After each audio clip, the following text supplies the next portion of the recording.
రాజ్యాంగం నుంచి మనం ఏం తీసేయాలి? లౌకికవాదం తీసేయాలి, సామ్యవాదం అనే పదాలను తొలగించాలని ప్రైవేట్ బిల్లు ఇటీవల ఒక హల్చల్ చేస్తూ ఉంది.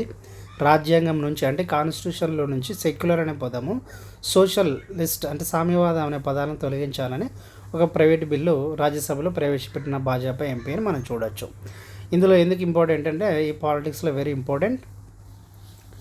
రాజ్యాంగం ప్రవేశిక నుంచి అంటే కాన్స్టిట్యూషనల్ ప్రవేశిక నుంచి లౌకికవాదం, సామ్యవాదం అనే ఈ రెండు పదాలను తొలగించాలని రాజ్యసభలో ప్రైవేట్ బిల్లు దాఖలైంది. ఈ పదాలను ఎమర్జెన్సీ రోజుల్లో అప్రజాస్వామిక పద్ధతుల్లో చేర్చారని పేర్కొంటూ భాజపా ఎంపీ బీ సింగ్ ఓ బిల్లు ప్రవేశపెట్టారు.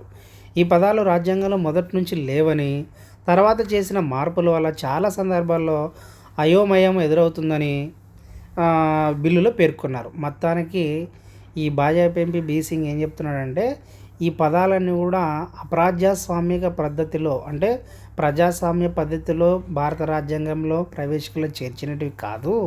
అందుకని ఇవి ఎప్పుడో ఎమర్జెన్సీస్ టైంలో ఇవి అప్రజాస్వామిక పద్ధతిలో చేర్చినారు కాబట్టి వీటి వల్ల చాలా డిస్టర్బెన్స్ ఉందనేసి ఈయన యొక్క వాదన. 1976లో ఎమర్జెన్సీని ప్రకటించారు.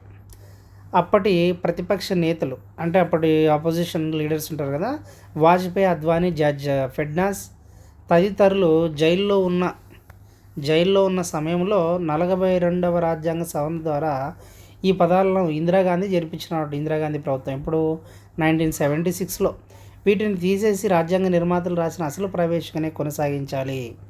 సెక్యులరిజం అనే పదాన్ని చేర్చడంపై అంబేద్కర్ ఉన్నప్పుడే చర్చ జరిగింది, డిస్కషన్. మొత్తం రాజ్యాంగం సెక్యులర్ అనేందున ఈ పదాన్ని చేర్చాల్సిన అవసరం లేదని ఆయన అప్పుడే స్పష్టం చేశారు. అంబేద్కర్ సోషలిజం పైన తన అభిప్రాయాన్ని పంచుకుంటూ, ఈరోజు మనం ఒక ఆర్థిక విధానాన్ని దేశం మీద రుద్దితే భవిష్యత్తులో ఇబ్బందులు ఎదురవుతాయి. పేదలకు ప్రభుత్వం అండగా ఉండడమే సామ్యవాదం అయితే దానికి రాజ్యాంగంలో చాలా పరిష్కారాలు ఉన్నాయని వివరించారు భీమ్ సింగ్ అని గుర్తు చేశారు.